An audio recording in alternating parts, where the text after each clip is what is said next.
Hey guys, MrWaheedulHaque here back on another video. Today I'm going to be teaching you how to take a screenshot on the Motorola G6. Unfortunately, you can't do a button type thing. So the way you take a screenshot on this is you have to press it on the screen. I'll show you now. So you hold down the power button, which is this bottom one, just the power button, that tiny one there, and screenshot. I'll show you that again in slow motion. Discard that for now. It's very slow as you can see. Right, so you hold down the power button, come up with the screenshot there. You just press it. So if you're trying to capture a video, a screenshot of a video, you're most likely going to miss it. That's the only downfall, because it's not a button one. Oh,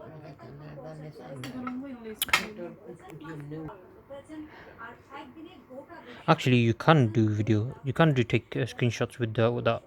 So that's one method, and the second method is pressing the volume down and the power button at the same time. Takes an instant screenshot, which is quite fast. But this screen is very slow, as you can see. Takes a while to realize what it's done. Right. Anyways guys, thank you guys for watching. Please subscribe to my channel. See you guys next time. Goodbye.